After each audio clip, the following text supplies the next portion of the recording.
Hey and welcome to the Daily Arsenal News Show. Let's begin with our daily news. Gabriel Jesus says Arsenal fans won't realize how good 25-year-old was versus United.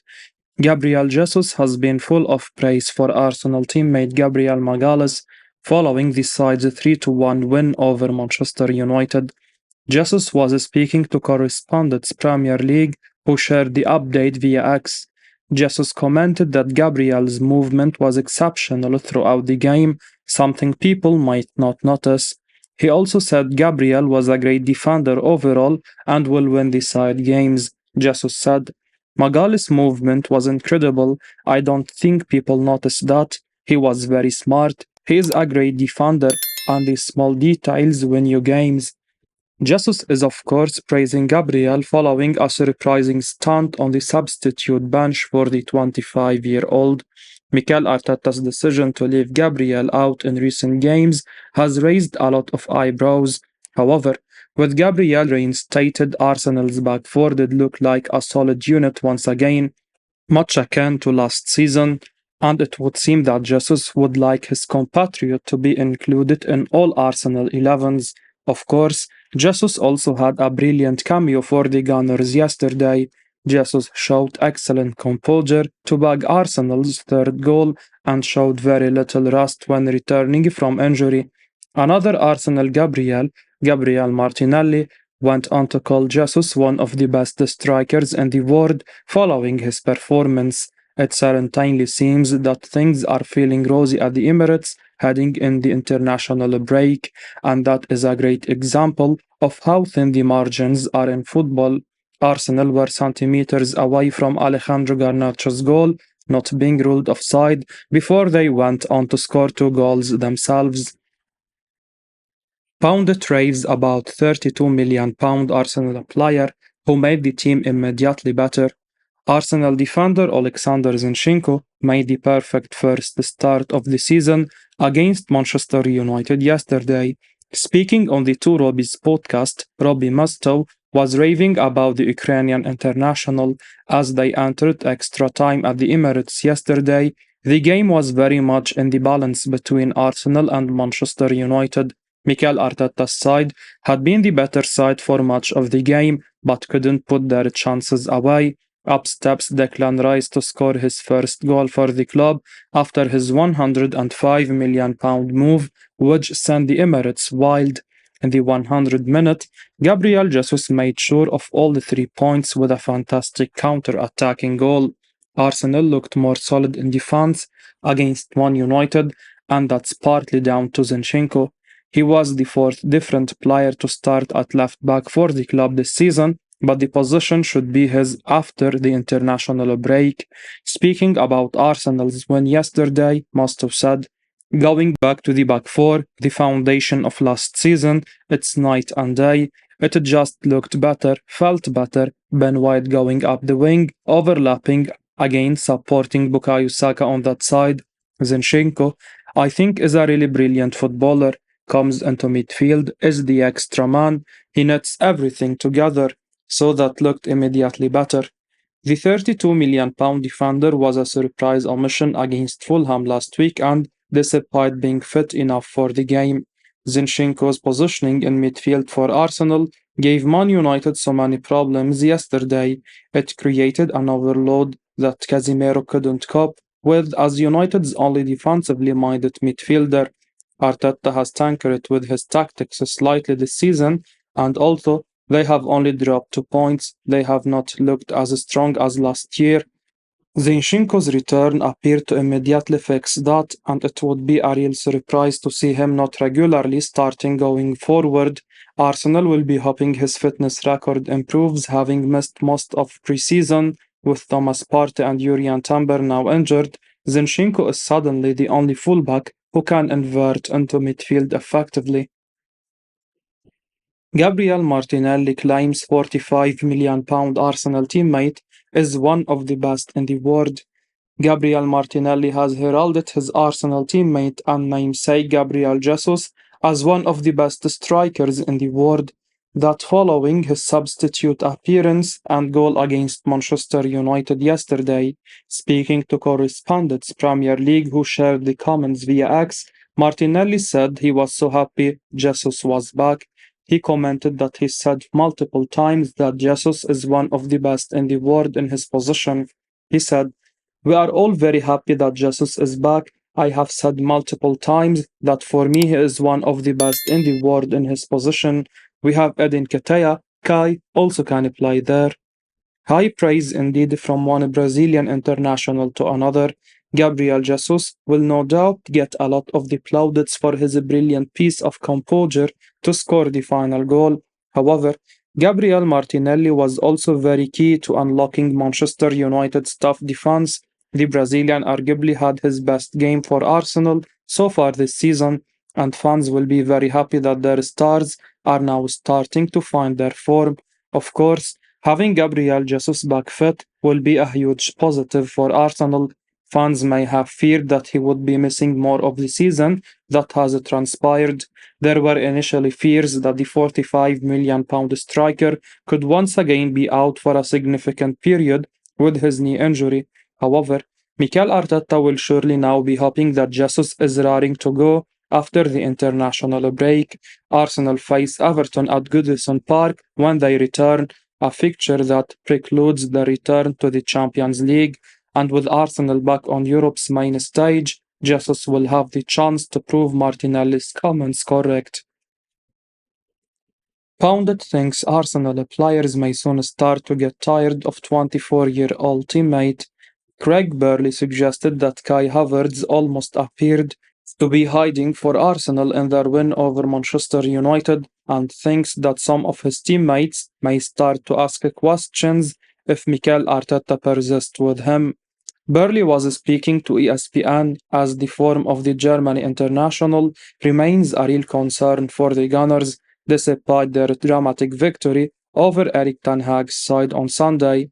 Kai Havertz has had the start many would have feared when he made the move from Chelsea over the summer.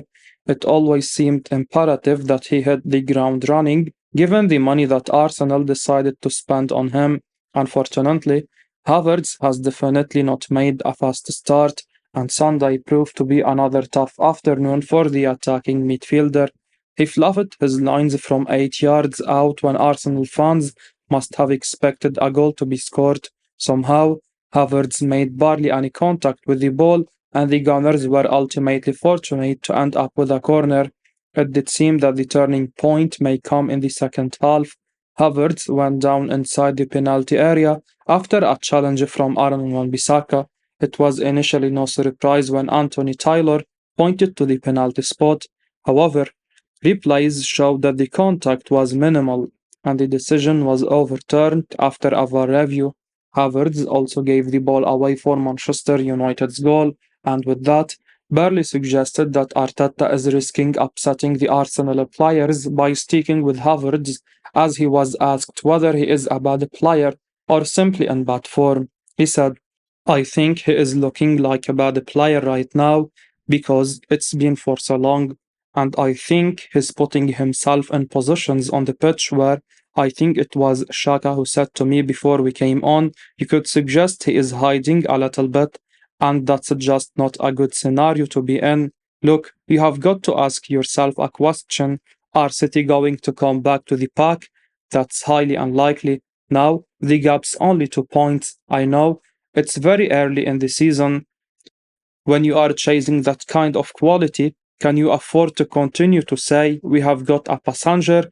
I paid a lot of money for him. We keep giving him time. It's not just the result. Other players start to ask questions." Neville says Arsenal star was right to be annoyed with himself in first half versus Manchester United. Gary Neville has suggested that Declan Rice should have been disappointed with himself after heading over the bar in the opening 20 minutes for Arsenal in their clash with Manchester United. Neville was speaking on Sky Sports after Bukayo Saka provided his England teammate with an amazing opportunity to break the deadlock. Declan Rice very nearly had his first Arsenal goal in the first half at the Emirates Stadium on Sunday. Arsenal had Erik ten Hag's man under so much pressure in the early stages. Bukayo Saka put in one of the many corners the Gunners had during their spell on top, and one fell almost perfectly to Rice between the post just outside the 6-yard box. The 24-year-old made very good contact with the cross. However, he managed to send it some way over the bar. It was immediately clear how annoyed Rice was to miss the chance, and Gary Neville suggested that he should have done a lot better with the opportunity to put the Gunners ahead. He said, "He is disappointed and he should be, Declan Rice. It's a really good sighting of it, and he comes across Dallo. It might just be a touch high for him." Rice became more of a goal-scoring threat in the last few years for West Ham. He scored 10 times across his final 2 seasons in all competitions with the Hammers, and he did not have to wait too long for that first Arsenal goal. It was his strike in stoppage time that ultimately found its way past Andre Onana to give the Gunners a massive 3 points. The goal sent the Emirates into a frenzy, and Rice found himself in the middle of a massive crowd of bodies as the players and fans embraced. It was a special afternoon for Arsenal, and I will hope that that proves to be the turning point after a somewhat underwhelming start to the campaign. Arsenal have been trying to hide £45 million player's injury ahead of Man United game. Journalist Charles Watts has shared an injury update on Thomas Partey ahead of Arsenal's game against Manchester United. Speaking on his YouTube channel, Watts said that Partey was injured in training towards the end of this week. He confirmed that Arsenal had been doing their best to hide the information from Manchester United. Watts said, "Thomas Partey got injured basically in training. Arsenal have been doing their best to keep it under wraps, even a brilliant decision to put the pictures up on the website, saying it was yesterday's training and you could see Thomas Partey in the background. Obviously, it was a ruse to try and throw Manchester United off the scent. It was tough to nail down exactly what had happened, but it was clear that overnight on a Friday into Saturday that Thomas Partey had suffered some sort of injury. Whilst this will be unwelcome news for Arsenal fans, it does already prove the importance of Declan Rice. Partey has often been injured for key Arsenal games in recent seasons, and it was always a huge blow. And of course, the team is worse off without him, but Arsenal do finally now have an advocate replacement. Partey's absence shouldn't be as disruptive as it has been in the past. It's said that the injury will keep him out until 6 to 8 weeks. Manager thinks 22-year-old made a really strong move by leaving Arsenal this summer. USA national team manager Greg Berhalter has suggested that Folarin Balogun made the right decision to leave Arsenal this summer. Berhalter was speaking to The Athletic after the 22-year-old's move to Monaco was confirmed. Of all the exits from Arsenal this summer, Folarin Balogun's was the most widely discussed. There were plenty of players at the Emirates who needed to be offloaded as they were no longer part of Mikel Arteta's plans. They managed to move a few players on, but the likes of Nicolas Pepe and Cedric Soares remain at the club. They could both end up having their contract cancelled unless they can negotiate moves to clubs where the transfer windows are still open, such as Saudi Arabia and Greece. However, one player who could have had a future at Arsenal was Balogun, but a decision was made to let him go. His move to Monaco raised £34 million, which, given he was an academy graduate, will help the club's finances. However, given his potential and the form he showed at Stade Reims last season, there was an argument that he could have been a useful asset for Mikel Arteta. In the end, Arteta has put his faith in Gabriel Jesus and Edin Ketia. Speaking about the 22-year-old, Berhalter said, "He is familiar with the French league. He has already performed at a really high level with the French team, and now he is going to a bigger club in the French league. I think it's a really strong move. They are paying a lot of money for him, and Monaco is a club that is really thoughtful and smart with who they bring in. I think it's a fabulous move for him." Balogun made his debut for Monaco, coming on for Wissam Ben Yedder in the final minutes of a 3-0 win over Lens. Arsenal will hope they don't rue the decision to sell Balogun this summer. In the future, Balogun may feel he has something to prove after not being handed that opportunity by Arteta. It's no surprise the American coach is pleased to see one of his best young players make a move that should earn him a lot more minutes going into a home World Cup in 2026. I will be uploading daily Arsenal news, so keep your eyes on the channel and don't forget to like and subscribe. I appreciate your support. Peace out.